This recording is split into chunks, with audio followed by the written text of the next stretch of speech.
This House is now in session.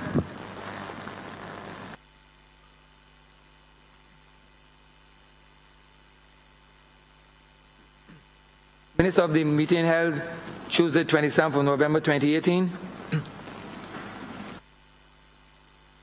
Mr. Speaker, I beg to move that those minutes be taken as read.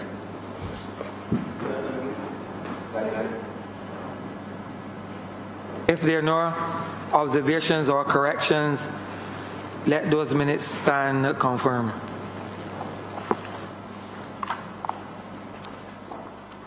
Announcements by Your Honour the Speaker. Messages from Her Excellency the Governor General, petitions, papers, government notices, private members' notices, notices of questions, reports from select committees, first readings of bills, statements by ministers, congratulatory and/or obituary speeches, personal explanations, motions for leave of absence, oral replies to questions, notices of motions for the adjournment of the House on matters of urgent public importance, orders of the day.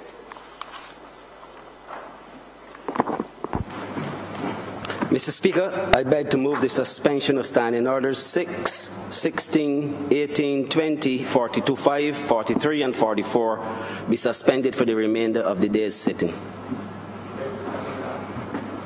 Question is that the aforementioned standing orders be suspended for the remainder of the day's sitting. All those honourable members in favour, please say aye. Those against, please say no. We think the ayes have it. The aforementioned standing orders are so suspended. Private members' business. Order number 2. In the name of the Honourable Member for Christchurch South, to move the passing of a resolution that the Honourable House accepts and adopts the report of the Public Accounts Committee 2013 to 2018.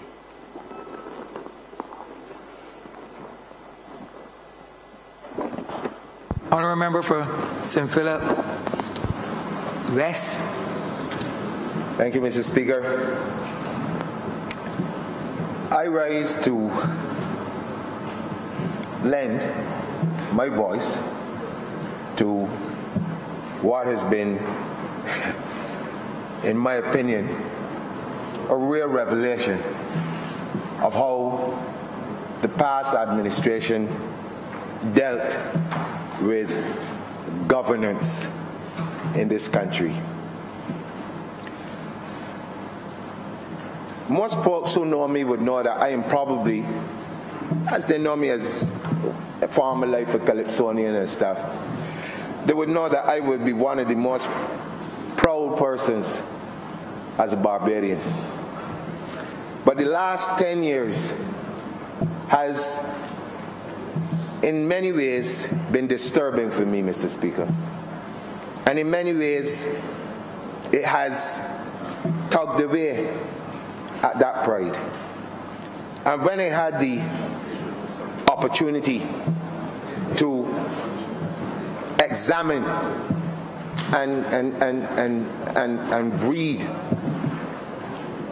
some of the things that were brought to the attention of that committee, I really am at a loss for words as to how it is that persons given the opportunity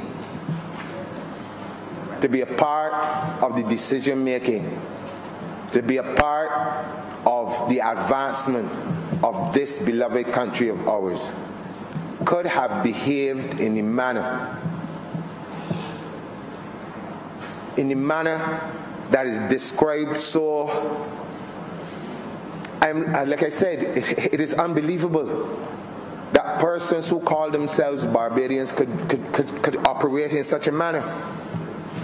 And what I find most disturbing is that when the committee itself sought to at least try to understand what it was that caused these members, and I can only refer to them as members, Mr. Speaker.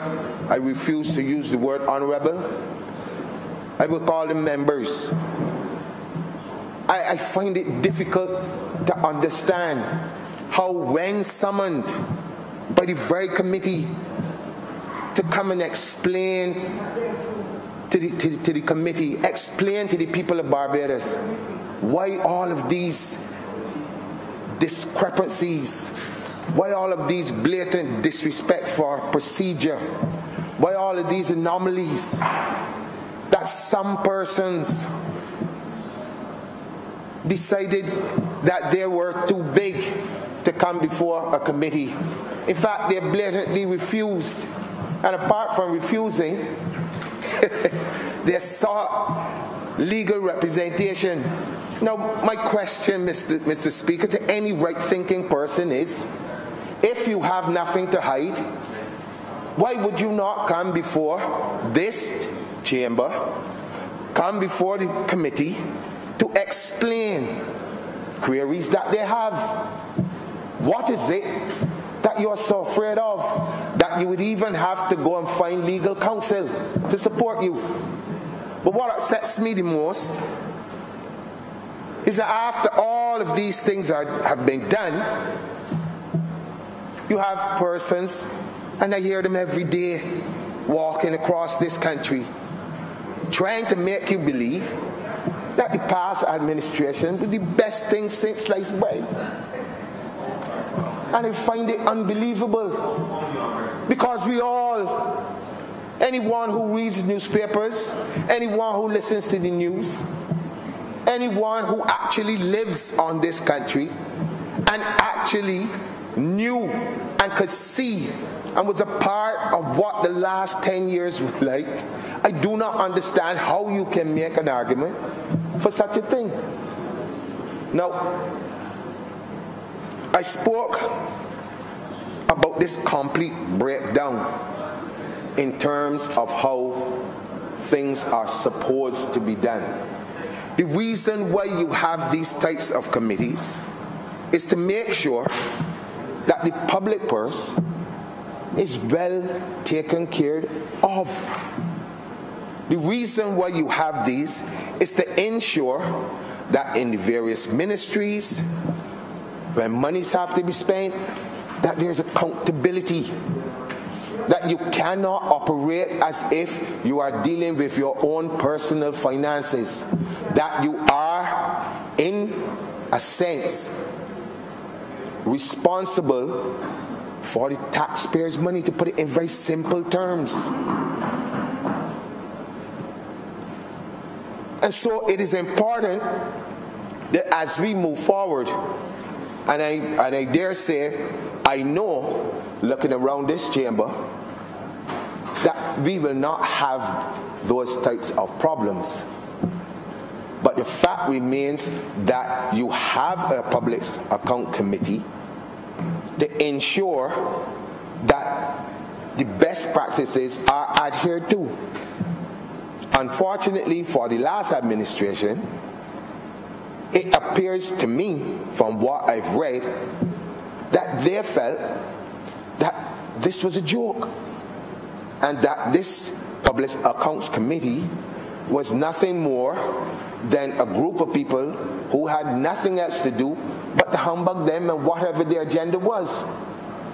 Because there's no way, Mr. Speaker, that you can behave in such a manner, come back to people in an election saying, well, here I am, these are the things that I've done.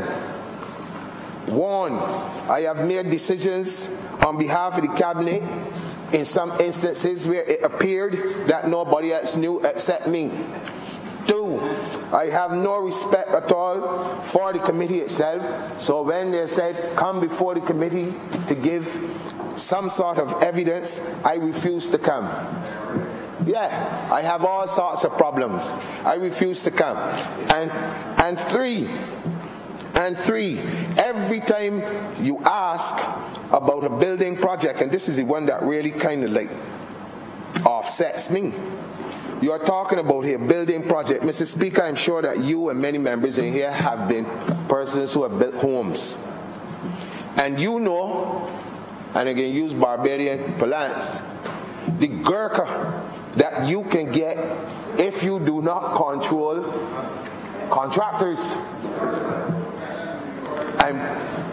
I'm telling you, Mr. Speaker. I'm listening. Good. So what I don't understand is that on a number of occasions, you're saying that a project is supposed to cost X amount.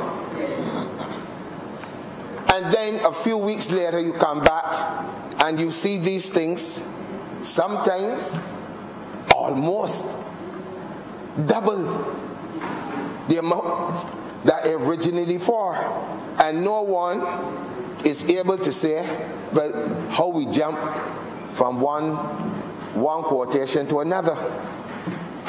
And I know in my own life that if I am doing a project, I got to try hard to stay within budget because I know how hard it is that I had to work for my money. But it appeared to me that some people felt that, you know what, it is not my money, so therefore I can behave any way I like because it doesn't affect me.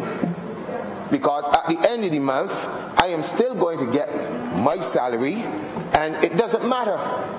But the problem with that, Mr. Speaker, is that persons like that, thankfully the Barbadian public has paid to them, and we no longer have these types of people. Do I need to remove someone from the chamber so early in the proceedings? I do not think the phone could have walked in here by itself.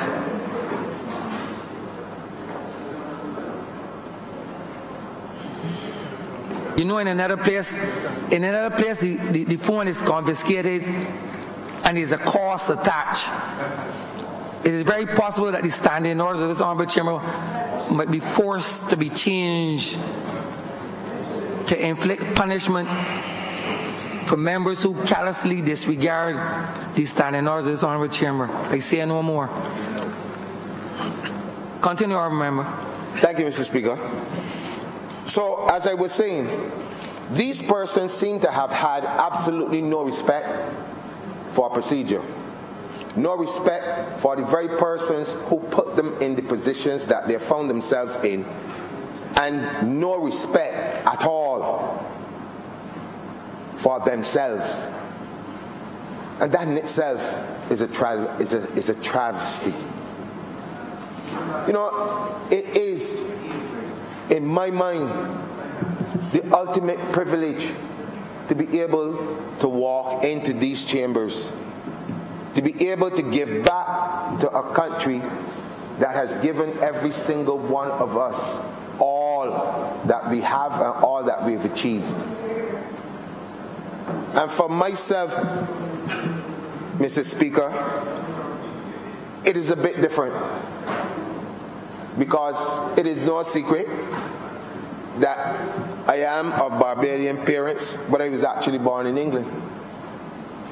And everything, Mr. Speaker, that I have attained in this life, be it from education to the ability to go after my dreams as an artist, to the ability to go after my dreams of being one day able to give back to the country that has given to me, which is what I'm doing now, and which I will take very, very seriously.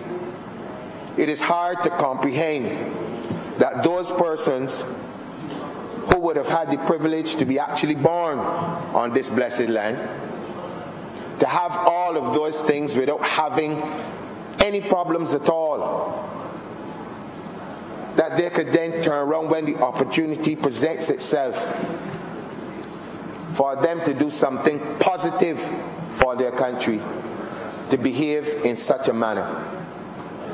What it has done, though, is that it has given me even more resolve to ensure that anything that I get involved in and anything that I do on behalf of the people of this country is done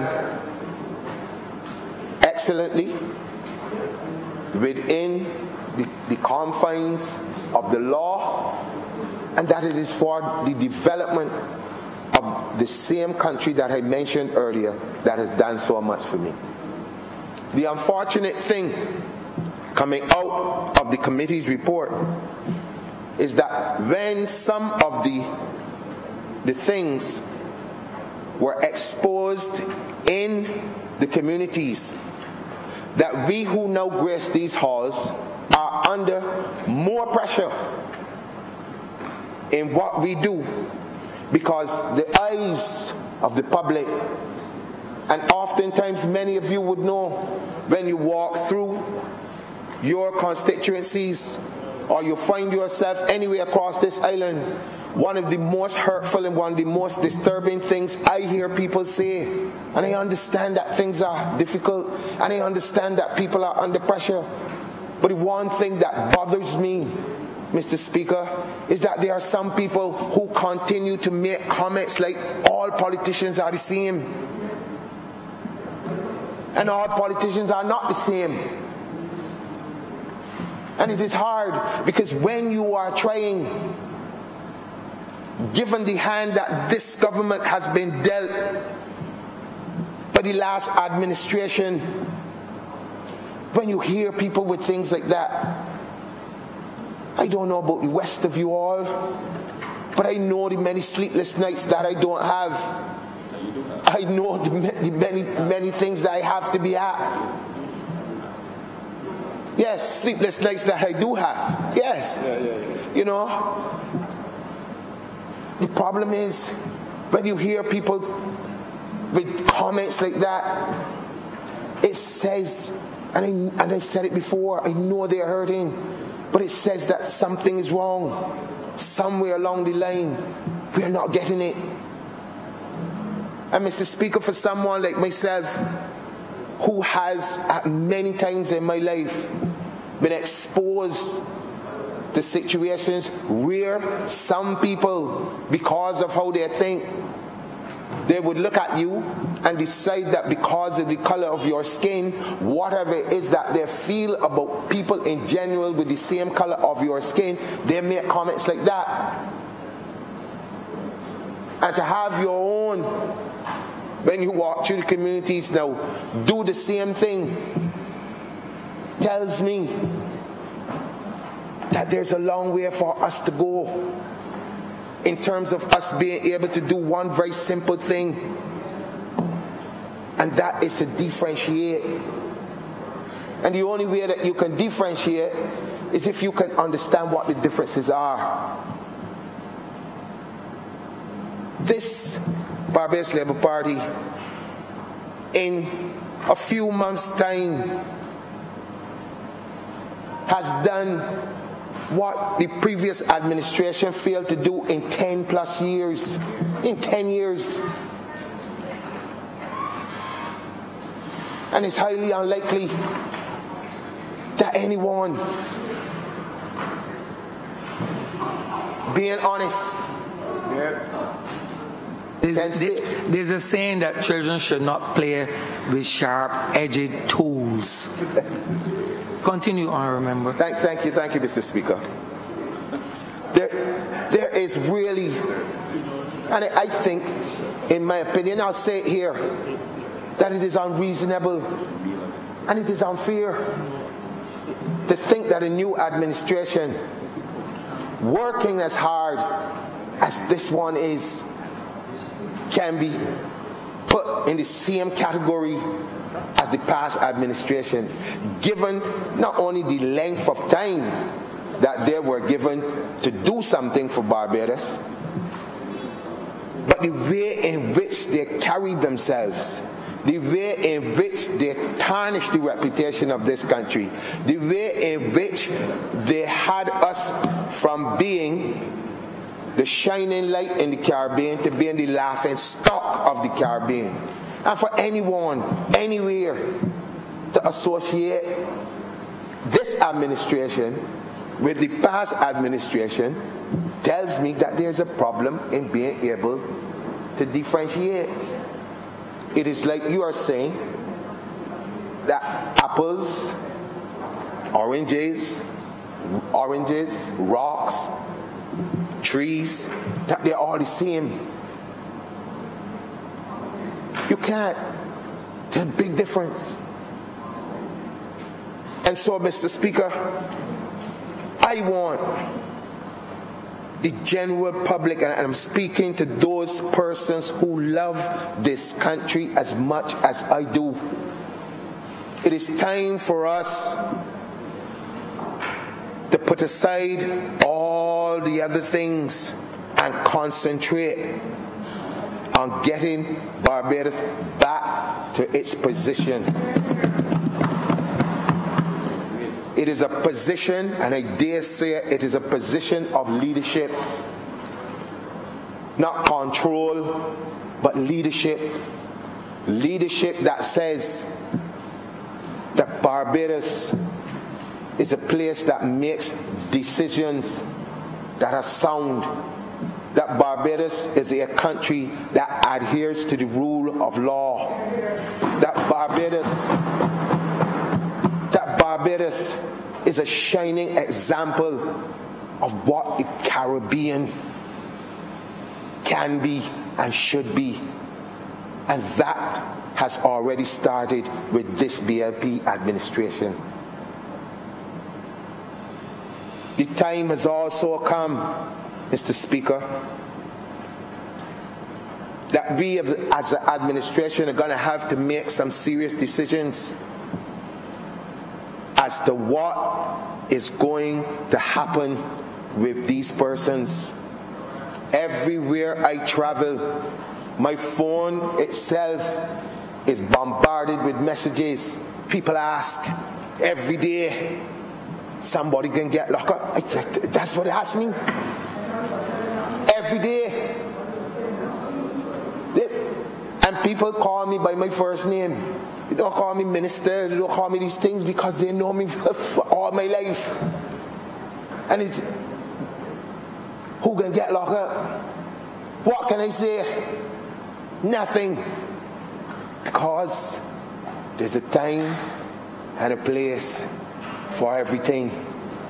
And I know, and I'm going to quote the words of a good friend of mine, one day coming soon. One day coming soon, it will all be revealed. And when that time comes, I hope that this newfangled type of jewelry that some of them are wearing, that a lot more of them will get their designer jewelry. That's right, they're custom-made jewelry. Built to fit. That's right, fit for purpose too. They will get theirs. Because some of them are raising their heads in the society and keeping a lot of noise and getting on like if nothing was done and everybody scotch-free. Well, Mr. Speaker, I'll tell you this, and I said in public, if it is with my last breath, it can't get on so. Cannot. The country did not deserve it. I have children just like anybody else. I want to see my children grow in a society where they are proud of the persons who lead it. I want to see my children grow in a society where it is because of their character that they move forward. It is because of their hard work that they move forward, not because they are friends of anyone, not because they have to sell their souls, not because they think that they are better than anybody else and they may find themselves in a position where they can take advantage of certain situations. I want my children to understand that they are part of a society, that if the weakest link in the society is suffering, that we all are suffering. It cannot be that we turn a blind eye or we pretend and bury our heads in the sand because of our affiliations to whatever it is. That the last 10 years, the administration, yes, Minister, they were lost, but the unfortunate thing about it is that when they may have been lost to us as a period of non-progress, but they are not lost to the historians because to the historians, that last 10 years is going to be a monumental blotch on the history of Barbados. And so we, coming in now, have the job of repairing the damage. We have to also bear the brunt of the frustration of people. And it makes our job even more pressing in that we now have to change mindsets, give people confidence again in the people that come to put themselves to serve, give people confidence that people have their best interests at heart, give people confidence that the decisions that we are taking are going to bear fruit in the near future. Right. And all of this, and I don't think any other administration coming in as a new one has to bear the kind of pressure that this administration has. From one government to the next, Barbados has always in the past, and I go to cricket terms, had some sort of a good wicket to bat on. Not the best, but good. We find ourselves with a destroyed economy, destroyed confidence, destroyed procedures.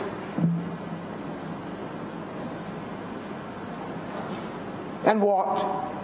At the end of it all, the very people who destroy it, and any of you who get a chance to go to social media, every time you look around, some nonsense on a WhatsApp or something else, and it's unfortunate that that report has not been laid in this house yet. It really is unfortunate, because if it was, and you could really say what you would like to say, a lot of the things that they're posting on the WhatsApps and whatever else would not be posted, because they'd be too ashamed to raise their heads. The honourable member has 2 more minutes. But Mr. Speaker, let me put it bluntly.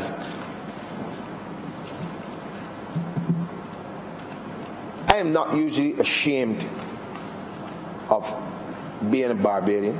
I'm very proud. Said it at the beginning. But after reading and having a chance to go through some of that, there are things that I am ashamed of. There are things that, as a new politician, I am ashamed of. Say it publicly, I am ashamed.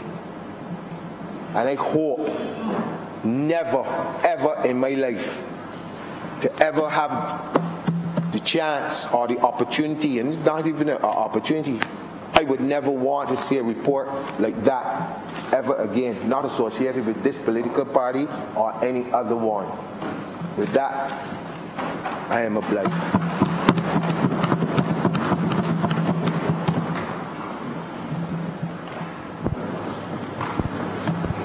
The honourable member for St. Michael South. Thank you, Mr. Speaker, sir. And I wish to commend the honourable member for St. Philip West for that presentation. In many ways, it reflects the mood, I think, of the country, and it reflects the mood of the Parliament, and it reflects the mood of the Cabinet of Barbados. Like him, sir, I take it as a privilege to be in this honourable place. I know that the people of St. Michael South had options, though in this case, not a very good one on the other side. But I know that people have choices to make, and I am thankful every day that they chose me, Mr. Speaker, sir. And I know that we are elected by the people, for the people, and to serve the people. And that there's not a single day where I leave my house on mornings. You know, when I get dressed and I put on this suit and tie, and I look into the mirror and I tell myself, well, you don't look bad today, or you look bad today. Yeah, all this is just things. Means nothing. Because at the end of the day, sir, we are only here as conduits to the improvement of somebody else's affairs.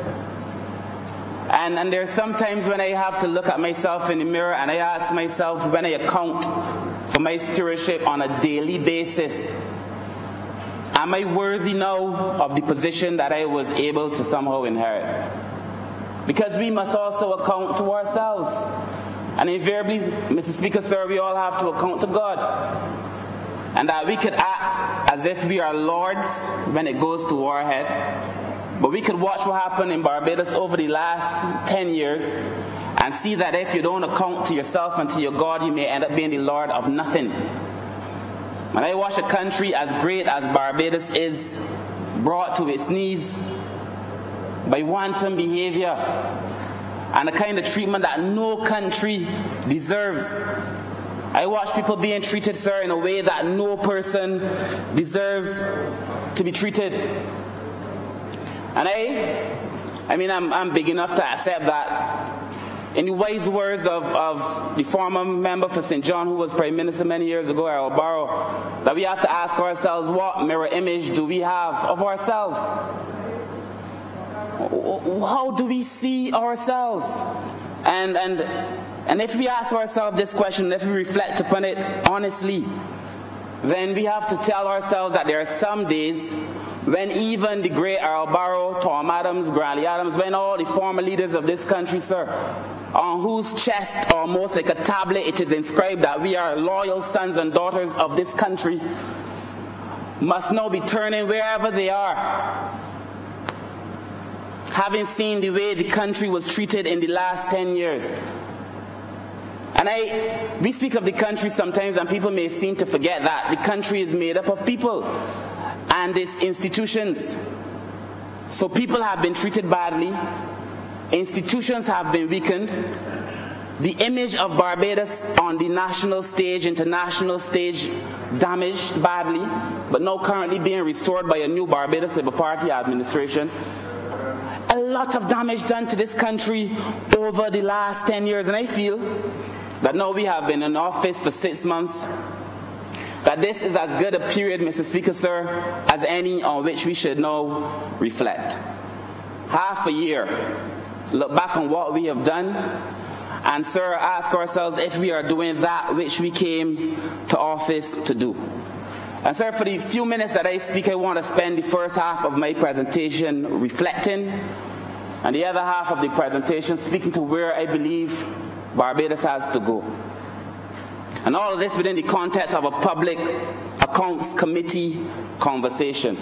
And as I sat here, I thought to myself, but what does it really mean, public accounts committee? And if we take it as a collective, I know we're talking about the body in here that holds others accountable, but if you break it down into its component parts, the public, we are talking about the 300,000 or so Barbadians and the others in the diaspora that represent the Barbadian public. It is them to whom we are accounting. It wasn't to the honourable member for St. Michael Northeast when she was opposition leader. It was to the people.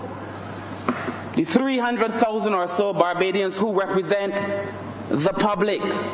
And sir, what do we mean when we say accounts? Well, directly we are talking about finances, of course, but indirectly we are talking about all things of accountability.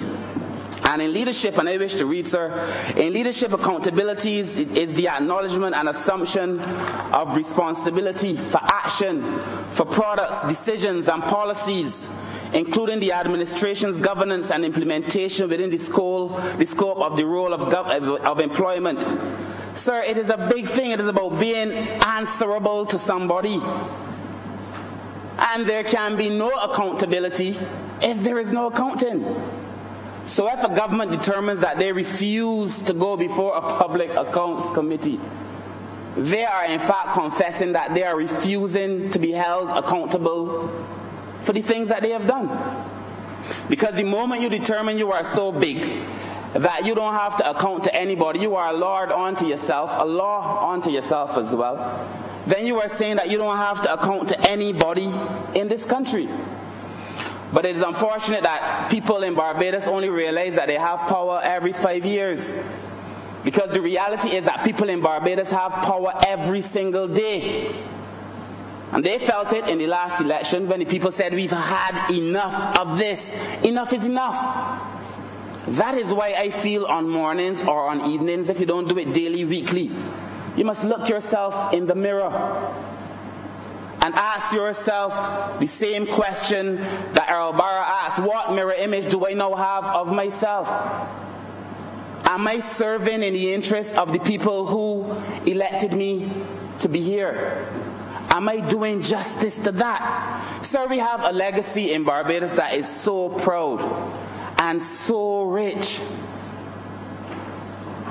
The people who occupy this chamber are men and women of such esteem in this country and across the world that I feel as if every time I do something, I am carrying on my shoulders, sir, the history of a country that stands heads and shoulders above others because they have done it so well.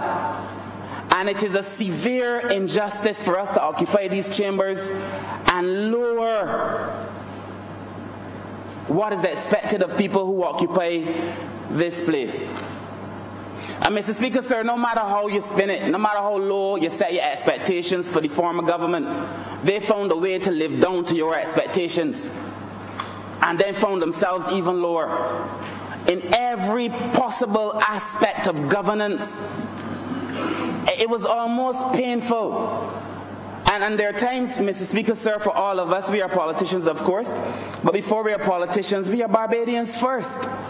And there were times when I was wishing that at least they would get something right. Because if they got something right, at least then Barbadians would be able to benefit.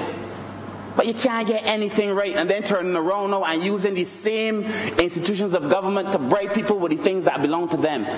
So in order for you to get a house, you got to do all kinds of things with the Minister of Housing.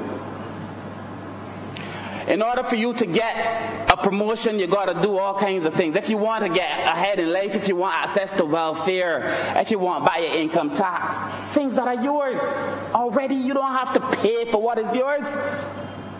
But you have to do things to be able to benefit from the things that are yours. It is wrong. And therefore, I felt it was prudent and necessary and a good thing that the Public Accounts Committee would call these people to order.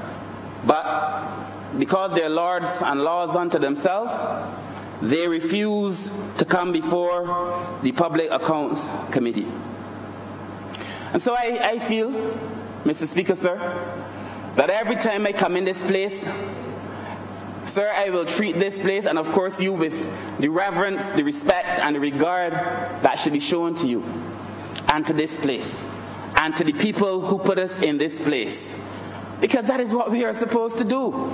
And this is perhaps the most serious governing body in the country, lawmaking body in the country. We have to pay a particular amount of reverence to it, and to the systems, and to the institutions, and therefore to the Public Accounts Committee when it is called. And if you're called before the Public Accounts Committee, one would expect that you would show yourself to it and present yourself like an ordinary Barbadian. But the problem is that in the last 10 years, a lot of these men and women began to feel as if they were not ordinary. That some men are created equal, but some are more equal than others. George Orwell. George Orwell, sir, Animal Farm, you're with me. And it is a crying shame. And the Honourable Member for St. Philip West hit the nail on the head, because now we are dealing with a Barbadian public that is so sensitive because they were hurt by the last administration, so that even if we are genuine and transparent and consistently accountable, they have been hurt. And sir, the capacity to trust is not at the level that it used to be. But I have the blessed assurance that this Barbados Labour Party administration, under the leadership of the Honourable Prime Minister, will restore the trust to the people of this country based on our works. And sir, let us reflect. The former member for St. Lucie recently reported that the report from the PAC was a fabrication. He called it a fabrication. That the things that were said in the report, all documented, all true, comments by public servants, all true and documented, is a fabrication because he said so. Absolutely. The Honorable Member for St. James Central turns to him all the time. But I am saying he called it a fabrication when the facts are very clear. We know, for example, that land was sold in Lancaster for a price that it was a lot less than it was worth. And nobody knows why, through a directive from the former member for St. Lucie. The former member for St. Philip North. Everybody knows how he conducted himself. I won't say in this honorable place, sir. I am not allowed to do it, I'm sure. But Mr. Speaker, sir, everybody knows how he conducted himself. At best, he was accused of micromanaging. And I say he's guilty of macro mismanaging. And that no matter how you look at what happened under that stewardship, nothing good came of it.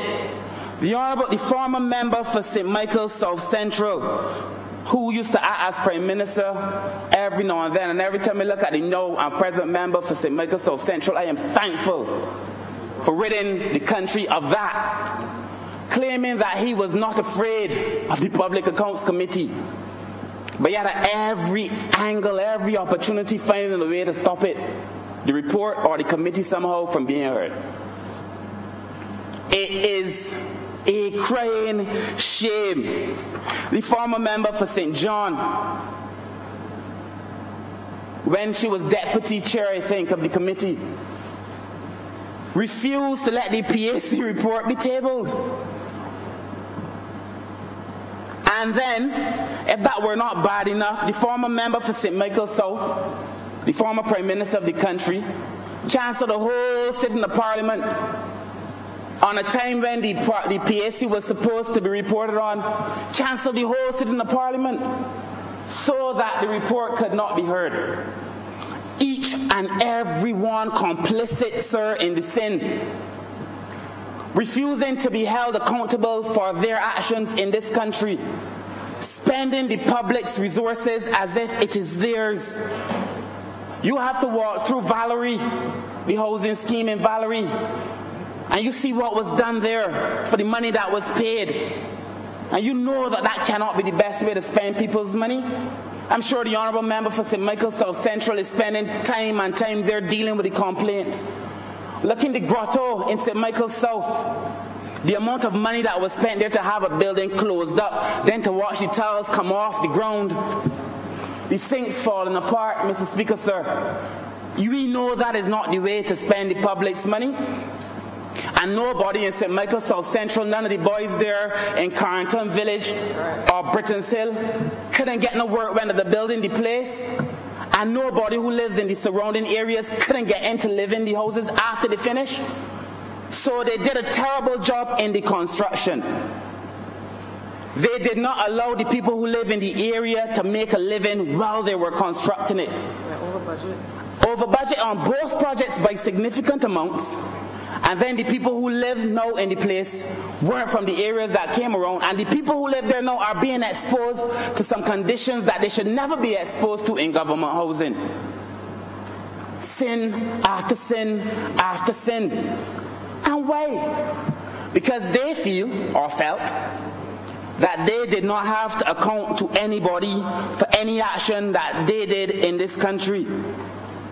And Mr. Speaker, sir, it did not only stop there in housing.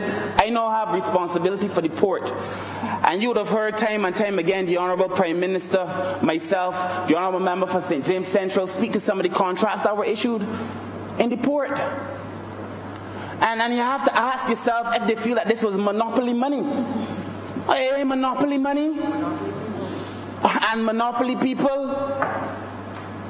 What's that fancy place where you buy for like X amount of money in Monopoly? Ain't that kind of thing, Mr. Speaker, sir? This is real money. When you hear 100 million being dealt out like it is Monopoly money, it causes you grief. You know there's also a card in Monopoly. There's a card. Yeah, that is true. Remember that there's also a card Absolutely, in Monopoly. Sir. It says go to. And do not pass go, do not collect $200, go directly to jail. I am familiar with it, sir, and I would love to see it happen in this country. It is a crying shame,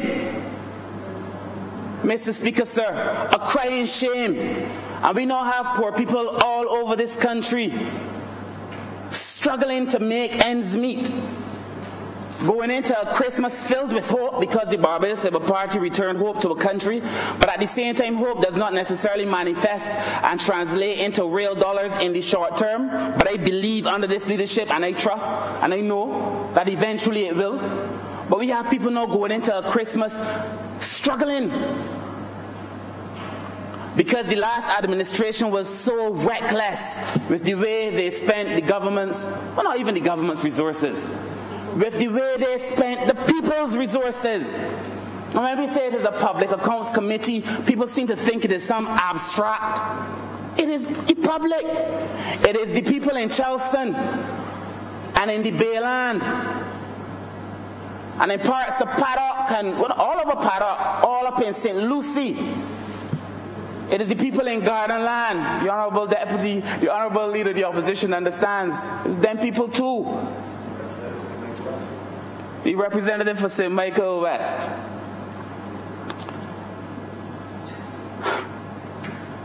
And it is a heavy burden to carry. During the course of the election, the former Prime Minister would often say he has not lost sleep over anything. He said so time and time again. I don't lose sleep over these things. He ain't losing the sleep. I heard the current Prime Minister, the Honourable Member for St. Michael Northwest, speak to the Northeast, speak to how often she loses sleep. The Honourable Member for St. Philip West spoke to how often he loses sleep. I am sure, Mr. Speaker, sir, that you lose sleep too, thinking about the welfare of your people. Well, there ain't no shame in saying that you've lost sleep.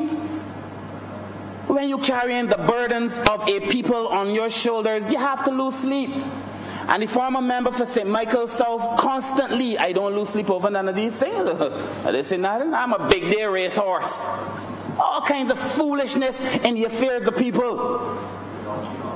He's a big day racehorse and he's a sleeping giant. And what mirror image do you have of yourself? There is a meme that circulates on Facebook. It is a cat looking into a mirror seeing a lion. I feel that these men were like mice, looking into mirrors and seeing hippos or something, thinking they are so much grander than they were, trampling on the affairs of people. It is wrong. And I lose sleep over it because it is not right. I have to lose sleep when the people tell me that they can't feed the children. Or when over the last few years, poor people's children couldn't afford to go to university. And you're giving away $200 million contracts in the port like it's monopoly money. Not even following proper procedures. No tendering. When you are instructing people to act in ways outside of the directive of the cabinet, it is wrong. So when the Public Accounts Committee call you to account to the public, then you should come. You're man enough to do it, my mother used to say. You're a big man, you're big enough to do it. Well, you're big enough for these licks. May 24th, big enough for them licks. And as God is my judge, and according to the member for St. Philip West, it can't done so because somebody got to pay for what happened in this country. Somebody. It is not right, Mr. Speaker, sir. And I want to spend the last few minutes, Mr. Speaker, sir, speaking about where I feel this country now has to go. Because we inherited, for the most part, the most unfortunate of conditions. We did. We came into office where the economic situation was rough. Our finances were bad. 6 months later, we've done what we've had to do to restore order and discipline to the finances. We found a situation, sir, where the social fabric of this society was falling apart. In the election, I often used to say that all of us, are threads in the fabric of humanity. All of us. so that one person can't suffer and the next person don't feel it? All of us. And we inherited a situation, Mr. Speaker, sir, where the social fabric of our society was being torn and falling apart. We've been disciplined, sir, in trying to restore faith through the trust loan so poor people can make $1, strengthening the welfare department with the $5 million that the Honourable Member for St. Thomas is seeing over to make sure that poor people can eat the food in this country, making it proper and right as it should be, that poor people's children can go to university and not have to pay for it. There are people who tell me of all the things that this Barbados Labour Party have done, they are most thankful for the fact that now their children can go to university and get the same opportunities that the last administration had before they kicked down the ladder on poor people. Wrong. But we have now, sir, to fix a lot of these wrongs, sir, in the limited time that we had in the first 6 months, and we are a very positive, very optimistic, very hopeful government. I think, sir, about my ministry in the blue economy, and I won't spend a lot of time on it because we have a lot of things that will be brought to this house very soon, and I will speak then. But at the same time, I believe that there is a whole set of opportunity awaiting Barbados. There is. And that the Prime Minister made me Minister of the Blue Economy, and ministries and governments across the world don't want to have a conversation with Barbados. People are saying to themselves, what is going on again now in Barbados in a positive way? It is almost as if Barbados was absent from the world stage for 10 years. And in fact, it may not be so bad that Barbados was seen to be absent, because indeed the cases where Barbados was present in the last 10 years, it was embarrassing. We now have a situation, sir, where the Honourable Member for St. James South can speak with the kind of dignity, knowledge, intellect, educational matters relating to foreign affairs and trade in a way that makes me feel good every time she does. The Honourable Member for St. Philip West, when we're talking now about where we're going with culture, Mr. Speaker, sir, every time he speaks, I feel good. I am saying, Mr. Speaker, sir, that we are all in this thing together. We are all in it together. We have to try somehow to restore Barbados. There are things that, Mr. Speaker, sir, that if I'm being honest with you, that I don't fully understand. I don't always understand the actions of men, why men may do the things that they sometimes do. But I believe a man must be driven by his conscience. And that some men act in ways that I don't understand, but I believe if they do so in a way that is loyal to their conscience, then so be it. But even with the things that I don't understand, if I give it independent, honest analysis, I might be able to say, well, fair enough, I understand why you're doing it, I don't necessarily agree, but maybe it makes sense in the long term. No matter how I think about the Democratic Labour Party government, no matter how generous I am in my kindness, no matter what I do, how I posture myself to try to appreciate what was done, I cannot find anything to hold on to say that the men did it in the interest of this country. I cannot find anything to say they did it in the interest of this country, Mr. Speaker, sir. And sir, this Barbados, in case anybody was introduced to Barbados in the last 10 years, thinking us to be a fragile people, a cowardly people, and in many cases an unintelligent people because of the way we conducted ourselves, this is the real Barbados that the Barbados Labour Party is now showing the people. Sir, there has to be discipline.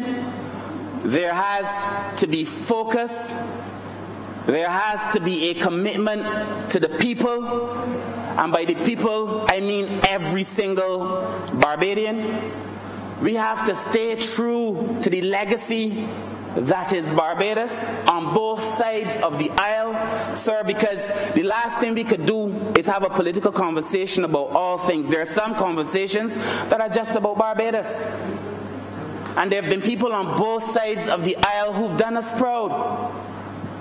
And sir, we have to remember who we are. There was a scene in Lion King where Simba's father is speaking to him and he says, remember who you are. We have to remember who we are. And that we cannot get caught up with this idea that we are less than Barbados is. This country was said to punch above its weight. This country, if you look in all kinds of books on social policy and on governance, you would find the examples being of Barbados. People asking, how has Barbados been able to do it? That is who we are. So when we come on the eve of 2019, and we say to Barbadians that we know we are able to fix this country. We know that we are able to restore hope and that we are able to restore faith. We know we are able to fix the finances of this country. People are saying, no, it can't be done, but why not? Not because it is the history of Barbados to be underachievers, but because the reality of the last 10 years was simply underachievement. And people may now mistake the last 10 years for the DNA that flows through all of us. I believe, Mr. Speaker, sir, as I close, that the future is bright. I believe that my constituents in St. Michael South have a lot to look forward to. And when I rub shoulders in the city, the honourable member for the city would know, or South Central that borders me, or St. Michael Southeast, and the honourable member for St. Michael Southeast has been away due to illness and messaging me all the time, asking me to check on her people because we care. I know that Barbados is about to get good again. That Barbados will be great again. And I have no fear, Mr. Speaker, sir, in saying that if we continue to go down the road that we are currently going down, that there is going to be a bounty for Barbadians, not for Barbadian politicians. I did not enter politics rich. I don't intend to get rich in politics, because the richest thing you can be is a servant to your people. And it is my view, I feel it in my heart, that the last administration forgot that they were here to serve on behalf of the people, and that all roads led to them serving themselves. Your Honourable Member has 2 more minutes. Thank you, Mr. Speaker, sir. And this is indeed where we are. And as I close, Mr. Speaker, sir, the Public Accounts Committee is not a whip to beat people who ain't doing nothing wrong.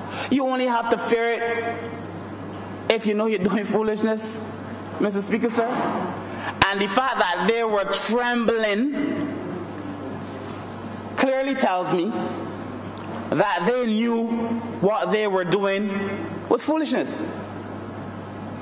And the fact that we have said as a government that we will be accountable and we will be transparent and that we will declare all of our assets and that we will continuously communicate with the people tells you the kind of government that we intend to be, by the people and for the people of the people. Thank you, Mr. Speaker, sir. I am obliged. Honourable Member for St. James South. Thank you, Mr. Speaker. I rise today to speak in the matter of the Public Accounts Committee report because the issue is of such great importance to us as a nation. There's no nation on earth, Mr. Speaker, that has absolute angels in it. There's no nation on earth that does not grapple with the issue of honesty. But there comes a time in the history of a nation when the issue of corruption rises to such a height that it is destructive of the well-being of the people, threatens the economic foundations, and begins to destroy and eat away at the social fabric so as to put that particular nation in jeopardy. That is the point. at which we found ourselves as a nation in 2018, confronted with an economy that was on its knees, grappling with an economic situation that was untenable, and underneath it all was the stream and river of corruption that was undermining everything in its path. And so, Mr. Speaker, we have come to a moment that cannot be ignored. We have come to a moment that asks of the nation to stand and be counted, for us to introspect, for us to examine, for us to change course. I know this appeals to you, Mr. Speaker, because you stand for justice. You stand for integrity. And therefore, this PAC report is one that as Barbadians we must gather around, not only to condemn the acts that have taken place in our name, not only to cry for justice, but to ask ourselves the question, what is it we are going to do differently that this must not happen again? What are we going to change? And that is what I want to address today, Mr. Speaker, because this is important to the future of our country. Honourable members who shared in this chamber last week and the members who shared today outlined the issues that arise from out of this PAC report, that here we have acts of corruption and malfeasance taking place in the name of the people, and when people are asked to come before the Public Accounts Committee to give an account for the things that were done that are in breach of the rules, they have refused to come. And so unrepentant and so degenerate are they that they then seek to muzzle the release of this report. Not only refuse to come and give an account, but they want to muzzle it so that they cannot be held accountable. And Barbadians then find themselves in a situation where a party by the name of the Democratic Labour Party that used to stand for something has now disgraced itself, not only in the eyes of the citizens and the nations, disgraced itself in the region, but they are unrepentant. There is no remorse. You hear the leadership of the Democratic Labour Party daring the Barbados Labour Party to act against them because they feel that they could get away with this with impunity. And I'm saying that will not be the case, Mr. Speaker. It cannot and must not be. Because the future, the well-being of the nation depends on our bringing justice to this situation, and justice the people will have.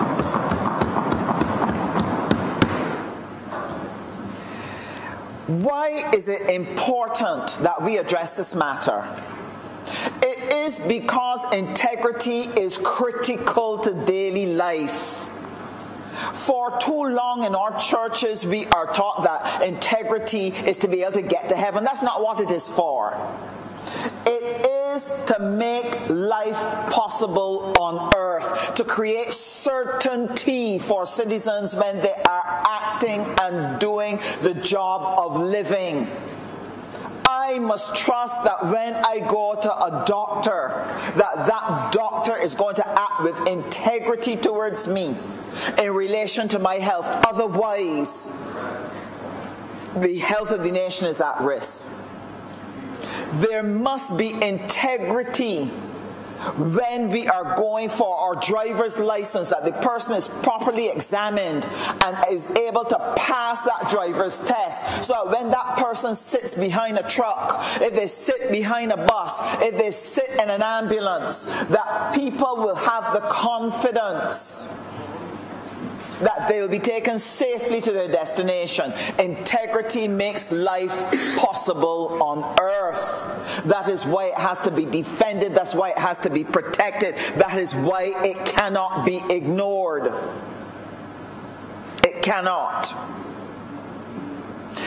What corruption and malfeasance does, Mr. Speaker, is that it misuses the resources of people and it violates the rights of people.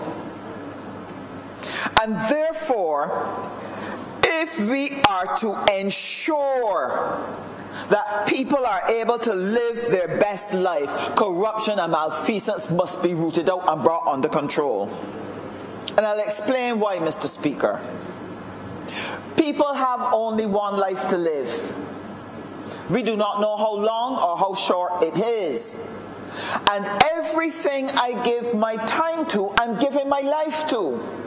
So when in all earnestness I get up on mornings, Mr. Speaker, and I go to work, and I seek to do the things in my life to give myself the best life, but I find myself under the rulership or the administration of a government that is willing to misuse my resources, is willing to overtax me in order to replenish it, that they can continue to misuse it. What they do is they destroy my ability to take care of my life, therefore making my time in vain. Barbadians cannot get back the 10 lost years. They cannot recover from the opportunities they were not able to seize or get. Businesses will constantly be playing catch up because of the mismanagement of this economy. Therefore, when you have a Public Accounts Committee that seeks to keep an administration honest, that seeks to ask the questions that must be asked, that seeks to hold people accountable, it must be obeyed. It cannot and must not be ignored. Otherwise, you've given permission for the wholesale plundering of a nation. That is why this is so important.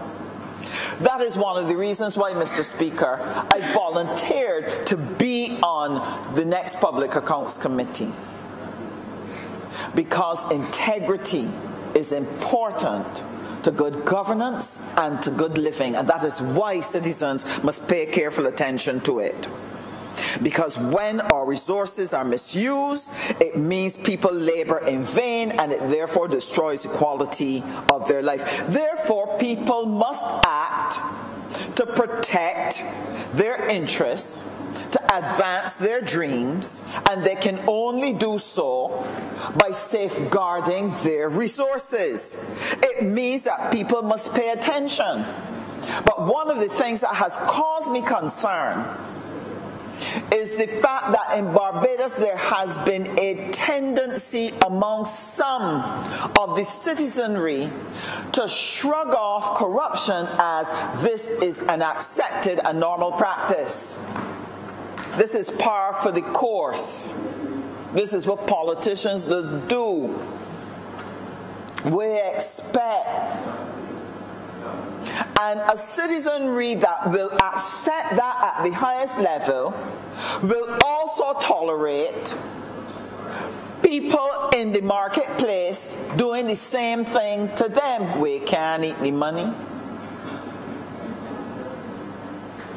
They will make excuses for people who violate them, all because they do not want to carry the fight in defense of their lives and in defense of their interests.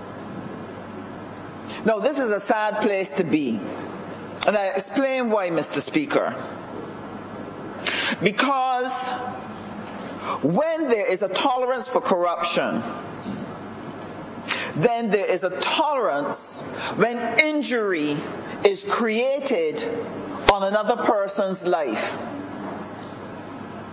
An injury occurs to other people's lives when, for example, you go before a ministry, or you go before a court of law, or you go before an entity that has responsibility to facilitate the individual to achieve an objective in their life. It might be a house, it might be a business, it might be to protect some land that they have. But because the entity is not grounded in integrity, and it violates that person's right, you have people in the society who then find they cannot get fair and equal treatment with others in the society.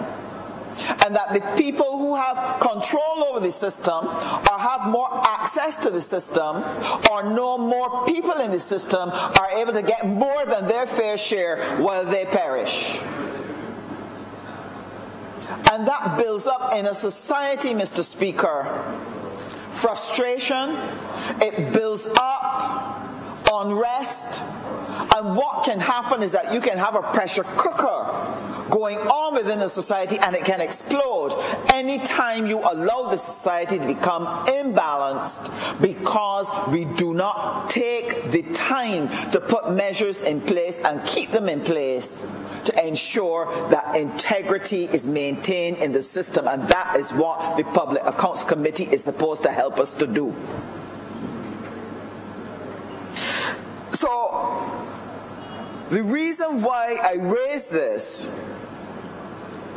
I remember, Mr. Speaker, I had the opportunity of reading a book called Sapiens. It's over 400 pages. And it is called A Brief History of Mankind. It's written by Hariri. Mr. Speaker, it's a book that you cannot put down once you start to read it. I had to take 2-3 days off from my business, take some hours, and read the book because it was compelling. And what it did, it traced the development of humankind, its societies, and how the different societies evolved, how they function, how the social system works. And then it reached a stage where it talked about the legal system and the law, and what happens in relation to the evolution of that law, and how it is important to protect the system. Because it explained that any time you are not able to keep corruption from out of the leadership of a nation, the nation will perish. And they explain it like this, Mr. Speaker. Another writer, Titler, he developed a model from out of it, but I will share it with the chamber and with the nation. It says, societies find themselves in a position of bondage where there is oppression by a small group over the majority.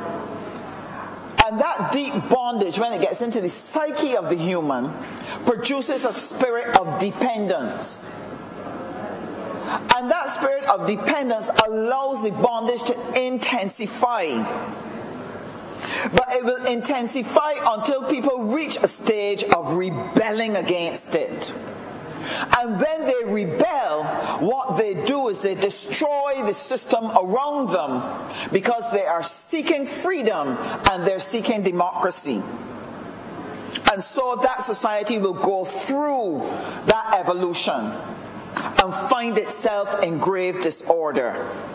But what will be produced is freedom, where each man is able to go forward and pursue his or her life, because they would have put in place the systems to guarantee and safeguard the citizen in the use of his powers, in the acquisition of his resources, and he is protected by law, and the systems in that society work. Accountability is kept strong in the system. And the continued evolution and unfolding of the freedom will eventually produce prosperity. But prosperity, taken for granted, gradually leads to selfishness. selfishness begins to come into the system. The sharing and the common good no longer dominates people's minds. People's minds then become dominated by what it is they want for themselves.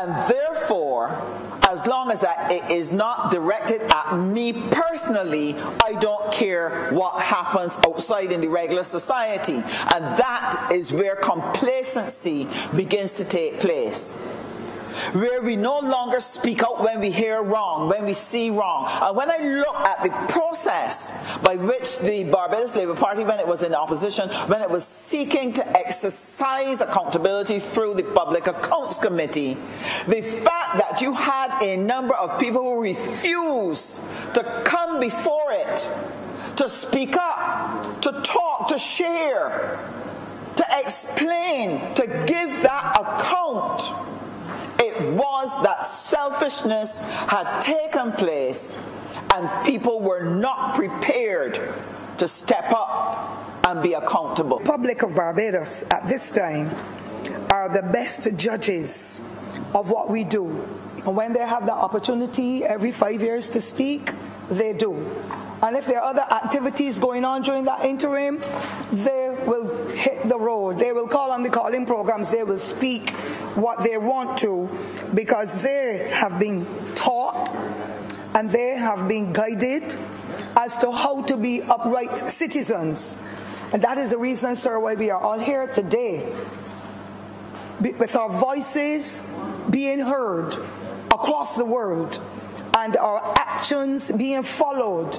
Because when persons are given positions of leadership, they must always conform and be the best leaders, because the eyes and the ears and the mouths and every other part of individuals across the societies that they represent are watching and hoping and praying that they will do only the things that are righteous in the sight of the Lord, and are fulfilled as their pledges and performances are fulfilled as a result of what they have promised. And so I refer, sir, to the Democratic Labour Party of 2008, where they won handsomely. And they spoke about certain principles. But of course, reference was made, and the Honourable Member for St. Michael Southie spoke to it, about the mirror image. And unless we can look ourselves in the mirror and show that we have come here to serve, and we will serve with distinction, and not give a blind eye to wrongdoing, but to ensure that we educate, that we empower people to have confidence in us, to put their trust in us as leaders, and to carry the flag. And you know, sir, every institution in Barbados has got leaders. Parliament has the leaders, schools, government offices, private entities. All other institutions have leaders, and you have leaders because you want the leaders to set the trends, to follow advice, to set the correct examples, and where there are breaches, to treat to the breaches. So they spoke in their manifesto, sir, and it was a glossy, beautiful manifesto with lots and lots of pledges, and not even a quarter of them has been fulfilled. They talked about not being friends of all, and satellites, and them that mirror image, which the Right Honourable excellent member, sir, who led them and who founded that party stood for. And they have decided that legacy that honourable member, sir, had with his team of persons who started up that party. They spoke about justice in freedom, being just in freedom, being just in the sight of the law, being just in equal opportunity, and being just in social relations. All of these ingredients they instituted, and we have watched them year after year in the last decade breach every rule in the book and fall short of the pledges that were made to the Republic of Barbados. But Barbadians went ahead again in 2013 and gave them a chance, sir, to be able to work towards that mantra that they came with. They said, we learn and we want to be able to be transparent in all our activities, to give good governance to the people of Barbados, to ensure that fairness and equity will reach every Barbadian, to be accountable for our actions, and so on and so forth. Mr. Speaker, I believe that leaders should respect the law in all forms and fashions. We are at the highest level. The eyes and the ears and the noses and the mouths are on us. And we as parliamentarians, sir, must avoid that Bajan saying that says, do as I say but not as I do. Our children, and we are seeing the cultural penetration, the technology, and all those other influences that are impacting on our children. And when they look at us and see that some of the injustices that are prevailing in the outside world are permeating into our society, where we had leaders of the past who were upright men and women who ensured that every step of their lives, some young man, some young woman, some young boy, some young girl wanted to become a politician, wanted to become a member of parliament, wanted to become a leader at whatever level. And that last administration, sir, destroyed that fabric in a way that startled me. And however we as members on the other side at that time would speak about the infractions that we saw in the newspaper, that we heard of from members of the government offices, and documents that we received, nobody treated to us because they were grandstanding. We are here. Nobody can touch us as though they're the ones that God alone made to be leaders, and they can carry out their roles. They probably, some of them felt as though they were beyond God. And so today I hurt because that mirror image has been shattered by that last administration, the DLP 2008 to 2018, where they have put Barbados in a position that has almost every Barbadian cringing. Up until May the 24th, every Barbadian was cringing. What will they think of next? What will they do next to continue to destroy the fabric of our society? They spoke about building a society and not an economy. Mr. Speaker, and if I weren't here, I would say, be jinxed, they destroyed all too.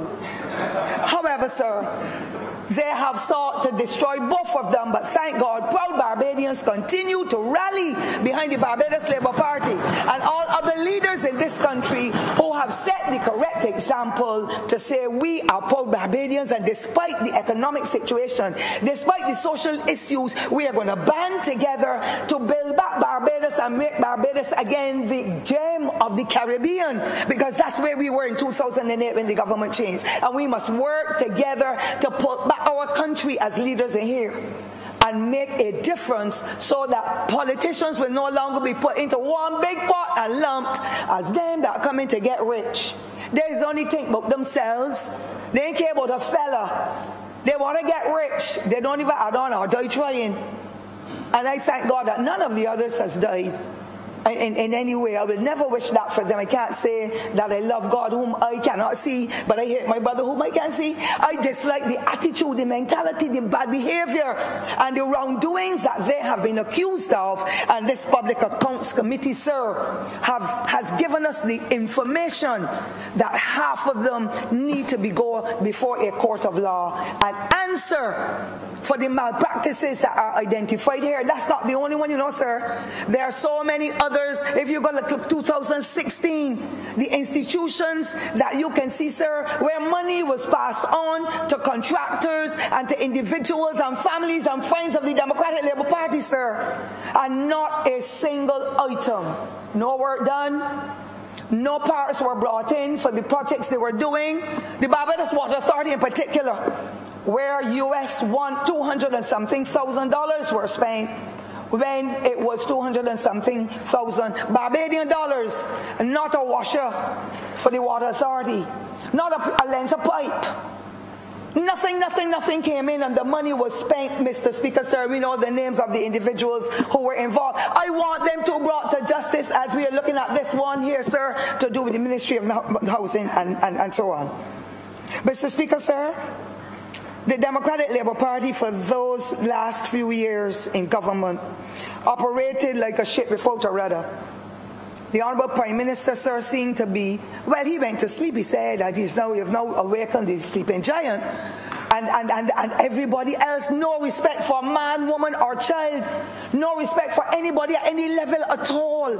And the behavior when questions were asked, when parliamentary questions were put here about matters to do with the governance of Barbados, everybody cursed back and lashed back from the then government side, and we got no answers to the questions we asked. But the public wanted the answers, not us as the parliamentarians, sir, alone. We wanted the answers. And when they came in 2013 and they said they had these pillars of future success, socially, pillar 1 was socially. I believe that was socially viable, economically viable, and developmental, environmentally sound practices, good honest governance and all that. We saw every sector of the governmental agencies cracked at the center. And I know that there are some situations, sir, that will be tangential to what is happening here, so that I will have to mention. They promised to build the families and the economies, I said earlier, and have sought to destroy it all. We have families now who are suffering in a way that reminds me as to when I was a child in the 1950s, sir, where families were poor, but they were proud.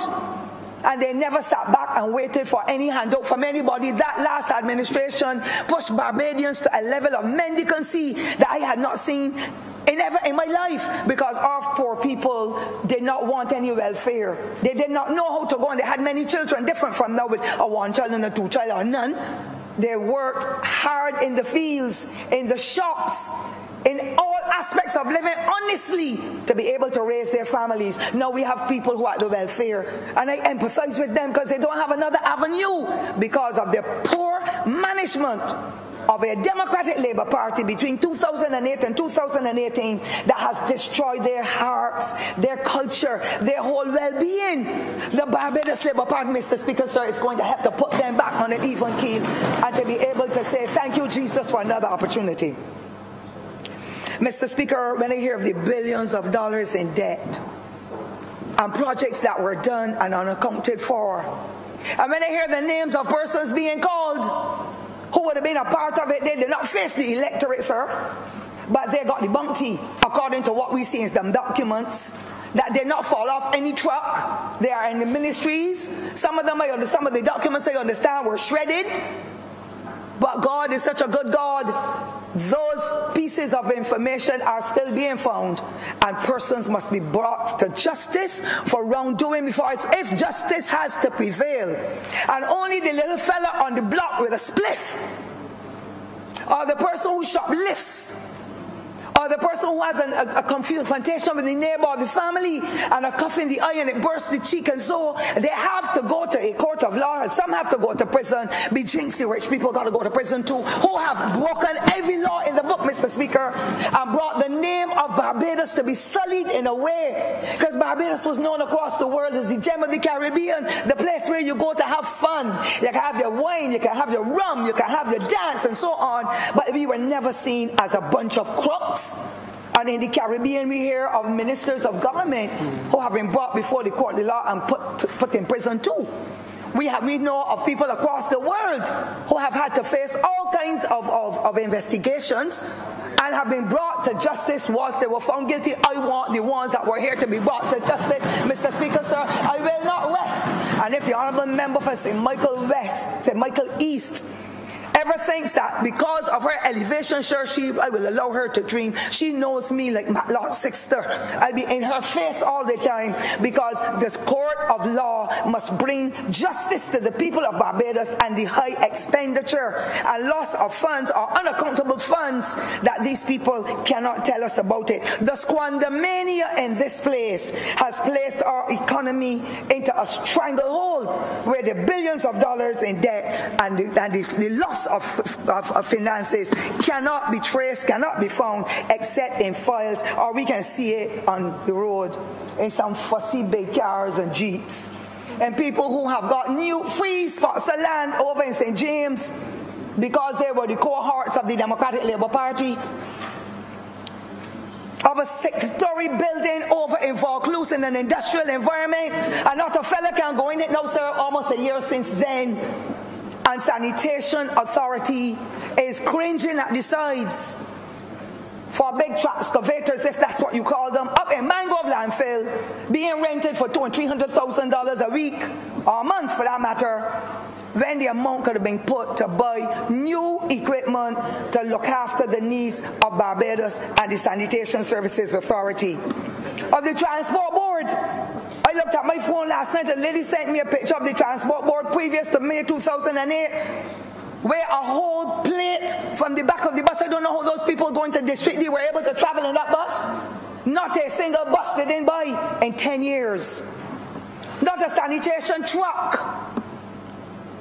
But the money just was whittled away. Housing, but that is another terrible fiasco. This is what this is about. Our schools, where chairpersons of board last summer, just before the government changed, for the summer program, where a chairman, I was told, and that evidence is good, told the board member, the person who would win the contract, when he said it's going to be $130-something thousand to repair the rural school at a secondary level, the person was told, make that contract amount come up to $400,000. You take $200,000 and give me the other $200 to run an election. Mr. Speaker, sir, I went to the credit union and borrowed the money to be able to run in an election to ensure that the persons whom I owed funds to, like businesses and so, you have to feed your people, that the money was made available. I will not be bought or bossed by anybody.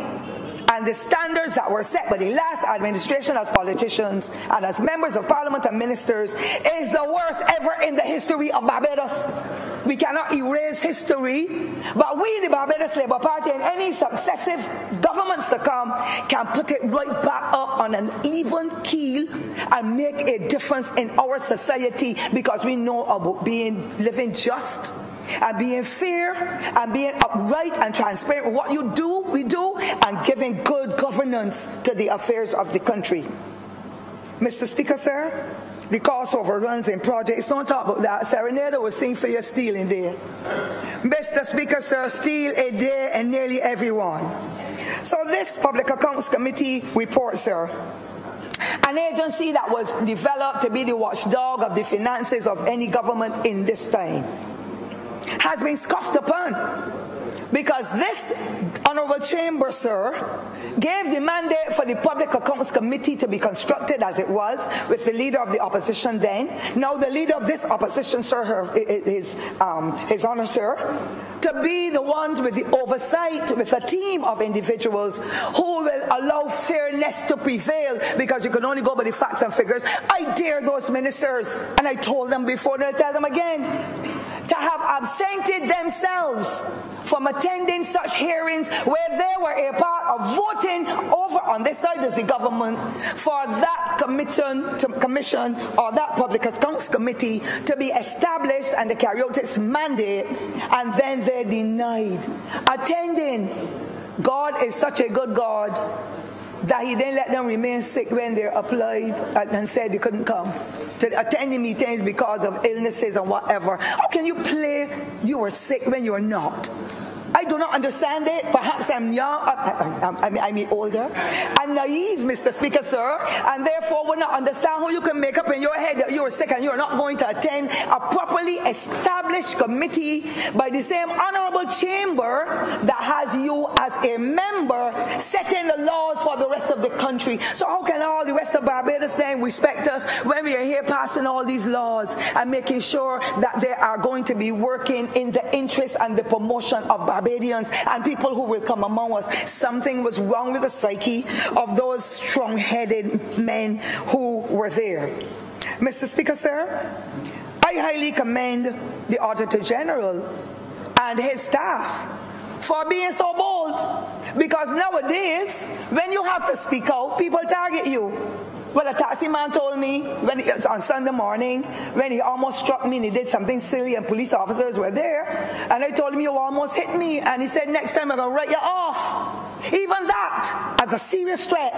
And I hope the police can deal with him for me because I reported it. Because I am not going to live in a country that I have helped to build, working in government for more than 50 years, allow anybody in here, out there, from London, from Africa or whatever, come into our country and think that the laws belong to them alone and nobody else. So Mr. Speaker, sir, you know I'm a strong proponent of people facing the court of law. They won't be facing you, sir, so you need not worry, sir. You're the Honorable Speaker, sir. But some lawyers going to have to come and they have to pay some of the money, whether it's money that they work for or money that was ill-gotten. I don't know, nor do I care. But I want this government, the Barbados Labour Party's government now, to bring every fella to justice. Mr. Speaker, sir, it was not any of us in this honourable chamber, sir, who said that they were behaving like a pack of wild boys. The honourable member is no longer with us, but I can tell you, Mr. Speaker, sir, like he's a visionary. He seems, sir, to have had the hindsight, if that is what it is, to be able to see that those members who were of a Democratic Labour Party nature on this side then, sir, would have done the nonsense that they did to destabilize this country. And now I'm a part of a ministry and I'm proud to be there, sir. But I go home every night with a pain in my chest, Mr. Speaker, sir. It's a good thing I don't have a partner to comfort me. But I go home with pain in my heart when I see the poor people who are reported to me are suffering in the country, meaning rural Barbados and urban Barbados. My heart pains me, sir, when I see the senior citizens who cannot get a proper meal despite the fact that this Labour Party, having come to office, was able to give them a little increase. The civil servants who are eking out every day as a result of the limited amount or the cost of living that rose higher and higher and higher under a Democratic Labour Party government, and they did nothing about it but to compensate with pull a long bag and come in here to all he boots and all kind of, and not look after the needs of the people of Barbados, but got involved in what even my grandson that is now 12 says, but they were so wrong. How could the government money go like that and nobody be accountable for it, Mr. Speaker?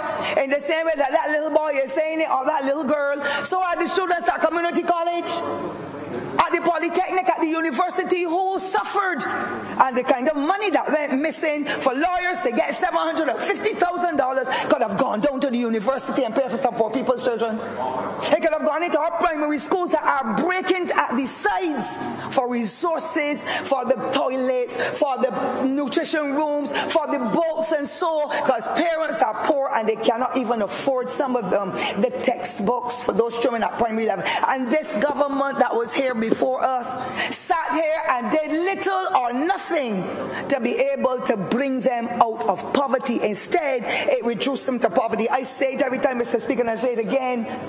And I challenge anybody to tell me don't say it or call and threaten me, because I will stand up for righteousness only. I am not a violent woman, sir. I might be violent when I talk, but I'm not. I'm a loving soul. A loving soul, sir.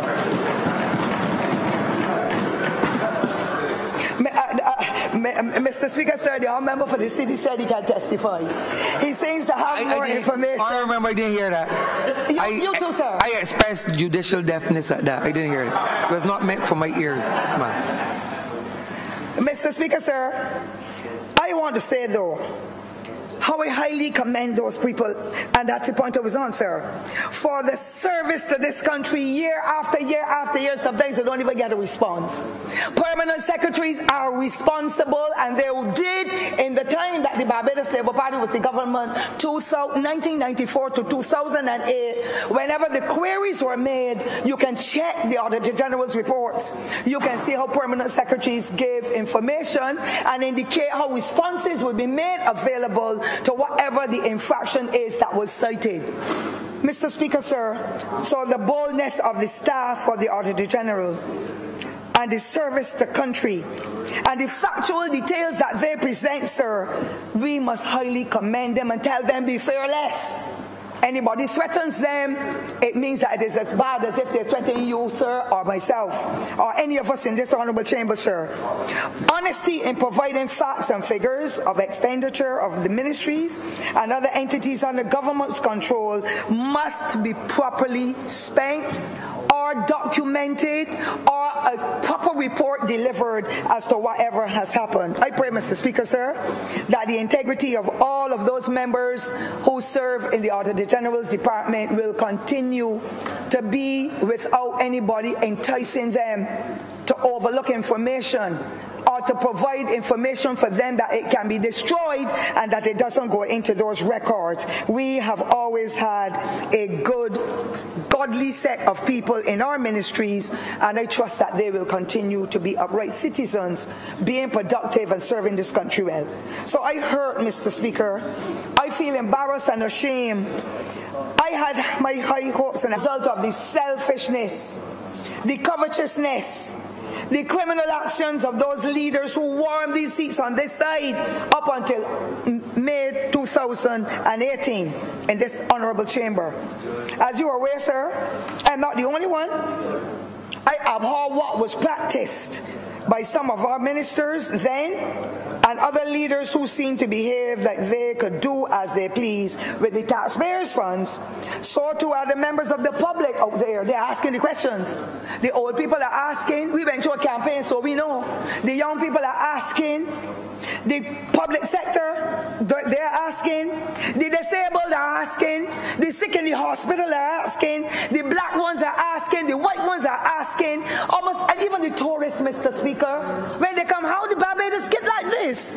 We've come here for 25 years. We've never seen Barbados' roads like this. We've never seen the bus service like this. We've never seen people so callous-minded. I can't speak like them, but I'm sure, sir, that whoever is taking the record understands. It says to me that they had grown accustomed to the high-quality standards of Barbadians. We call it Barbadiana of the highest order. Mr. Speaker, sir, I want to say that, you know, we set up the courts, and we know that laws are, and so on, and regulations must be adhered to. What example did we set for those poor people and the downtrodden? As a result of the transgression, sir, of those members of that last administration who breached every rule in the book, who said that they were nation builders, and now others are carrying the burden. And this Barbados Labour Party came in as a government and had to seek refuge and to seek guidance and support through the IMF and other agencies that have come on board because they recognized that Barbados was going down to an abyss. But thank God last week, sir, we heard that we are now turning a corner. It will take time. Together we will do it, and I admonish every honourable member in this chamber, sir, or those who may be off the island today, sir, and any other young person who wants to come into public and political office, adhere to rules despite whatever the outcome would be. Some days will be rainy days. Some will be cloudy. Most of them, however, in these areas in the tropics are sunny.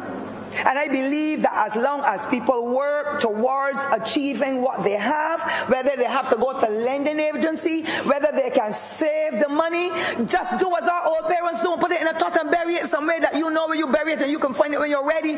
But don't go and dupe the public and put your hands in the public purse, or don't go when business people are coming and saying, I am going to build that building wherever it is.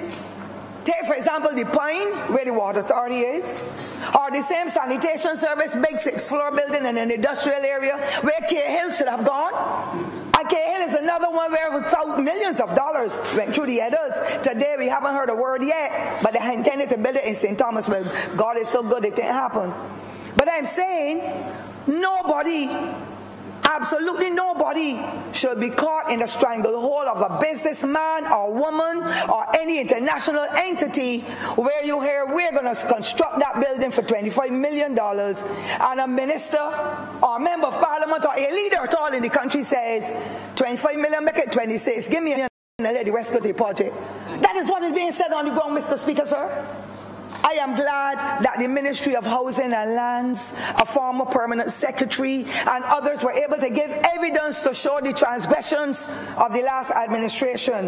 And I pray that we will never ever be foisted, they will never ever, or their kind will ever be foisted on the public of Barbados in any chamber that is called an honorable chamber again, because they have shown Barbadians we came from poor origins, humble origins.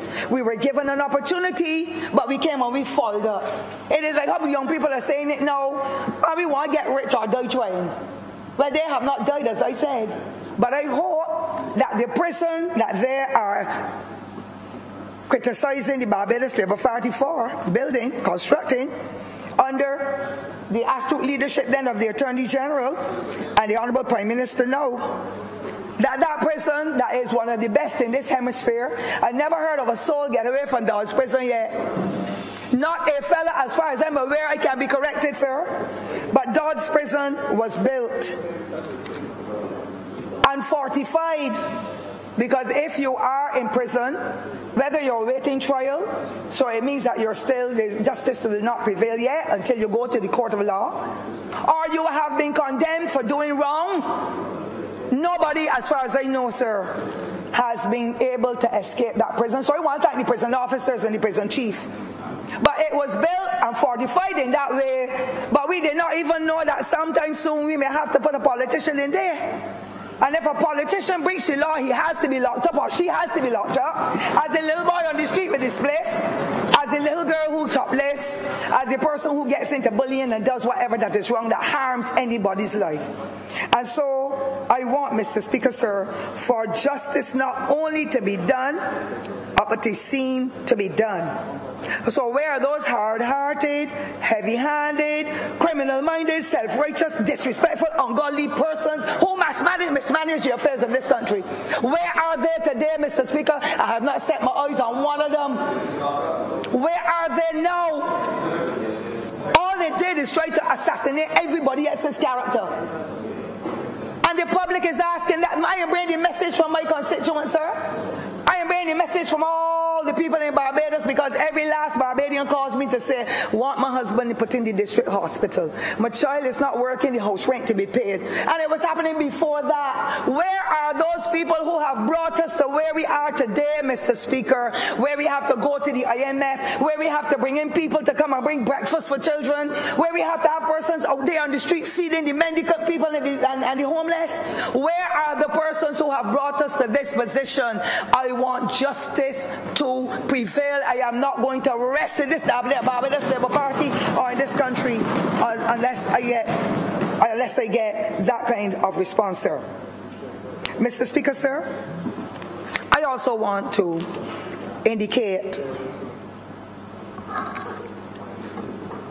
that I do not condone disrespect and bad behavior, wrongdoing. I hate arrogance and pompousness from anybody. Nobody who is termed honorable should ever be found behaving in that manner. They should be carrying attributes of love, understanding, empathy, respect, and the accountability, and the fairness, and the integrity, and all of that still has to be in place. But I dislike arrogance, and I saw it permeate these honorable chambers, sir. Some nights when I went home, I could not sleep when I heard what was exposed from the mouth of people who said they got free education. I got none, thank God. Because if I had gotten free education, I had behaved like them, sir, I would not know where to walk. I would disappear. And therefore, sir, I am a part of the Integrity and Public Life Commission. And I see what is being done with that legislation. No, it's not before this honorable chamber, sir. But I am a proud Barbadian to have had the opportunity, having come through poverty like most of us in here, sir, and most of those who have left this chamber, sir, to be able to serve on such a committee.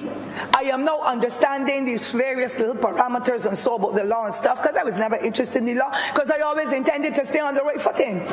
But I am happy for the opportunity, because each of these honorable ministers here, sir, have pledged from the very first day of office, we will want to stick to the integrity. We will want to sign documents to show what we have come to public office with at this juncture in our stay here, because we can't be here forever. But we have come to show what we have achieved honestly, so that when we leave this honorable chamber, anybody can open up, look at our lives are open books, read from any page and inwardly digest. And that is what I want for the integrity not only of us here, sir, but any other person in public office, whether in the ministries, in private sector, in our schools, wherever it is, because we've always come along to be proud Barbadians. And that is what the motto says, pride and industry. And I want all of us in here, sir, and on the outside, those who want to aspire to be politicians and leaders, follow that trend to make sure that at the end of the day, when you step away from public office, people can point a finger, and I'm not going to call the names of those former honorable members of this chamber, sir, who have lived every step of the way, doing it the way it should be done, leading by examples so others can follow. A lot of people in Barbados want to serve the public, Mr. Speaker, sir. They want to serve at school, on school boards. They want to serve in institutions like the hospital board. They want to go into communities and into churches and work, but they have had that setback over the last 10 years. And now that they know that the Integrity in Life in Barbados Act is coming, a lot of them are saying, no, but I don't want my private life to be exposed in that way. But if you're coming with a clean heart, though, ladies and gentlemen, boys and girls, then you can serve anywhere. Because if you can serve as a juror, you should come as a juror to serve with honesty and integrity and everything else that is good for living in your heart. And so, Mr. Speaker, I want for us to continue to build a safe and just society. A lot of people are saying, don't want me no politician. And they treat us with contempt, you know, Mr. Speaker. Even some of the people we work with, because they were so badly treated, they seem to think all of them is one, put them in a big pot, turn them out down the hill, they roll down. That's the mentality. So we are treated with contempt when we go places. We are despised that time. And you can tell when people turn up their noses. They don't get much of that. Unless it's somebody who wanted something, couldn't find me, and you know how the mentality is. And I don't mind, because I'm not a malice person. But I know, sir, a lot of them say, they pillory us. Them thieves, let them go along. See, she gone. I remember. Wrapping up, sir? Yes, please. Oh, yes, sir. Thank you very much. I know I've made the point, though. I just want to say, sir, that you too, as a member, sir, coming into this unhallowed chamber as a member of parliament and now to the elevation of his honor, sir, you too will be pilloried. They will call you a thief too, sir. They will call you a vandal. They will call you a snob. They will call you a crook and a criminal. They will call you any, because that is how many of us are lumped together now. But I can speak boldly. I can speak boldly, sir, that I do not want to be placed in any big pot. I am not going to come to serve family and friends only. And our honorable members, sir, have pledged that they will follow the mantra of the Barbados Labour Party that says a better life for our people. Therefore, no distinction despite color, class, or creed, sir. We do not want to be stepping back in a history that was so well laid and prepared for us by the right excellent members who have gone before us, by those who are still living in our society, who are working internationally and locally and and regionally. We want, sir, for our politicians to be the best shining lights, and to be those with a good Christian or spiritual background. Because if you don't have that base and a conscience to be the correct kind of individual that you should be as a leader, crapo, smoke, or pipes. And so I close by saying, I want to thank you for the privilege, and I admonish our members here, sir, and all other young people, please, when they're coming to you and encouraging you to do wrongdoing and to give a blind eye to standards and principles and legal aspects of life, let them know God will provide. And sir, as I started, I will close. Unless the Lord watches the city, their watchman watcheth in vain. And we as a people must continue, sir, to look after the needs and the interests of others, but to ensure that our future will become a bright one, because we will continue to do what is right, what is fitting, what is honest. So when our legacy has to be brought to the fore, people can say, that guy from St. Philip West, was a decent Calypsonian and politician because he had integrity. That young man from the city of Bridgetown, firm, honest, upright. The honourable member for the city, sir. The honourable member, sir, from St. James Central. He has no choice because he rubs me. Can you honourable member wind up, please? Yes, sir. And sir, you're whining that I will do once the perpetrators that have been highlighted here brought to justice, sir. I am going to whine to some music because somebody has to get locked up for the government friends that cannot be accounted for. I thank you, sir, for your kindness.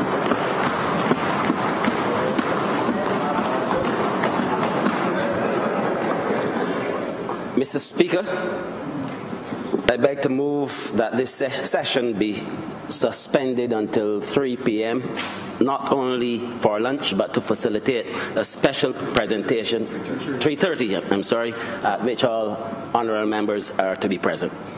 The question is that this honourable chamber be suspended until 3:30 p.m. All those honourable members in favour, please say aye. Aye. Those against, please say no. We think the ayes have it. This honourable chamber is suspended until 3:30 p.m.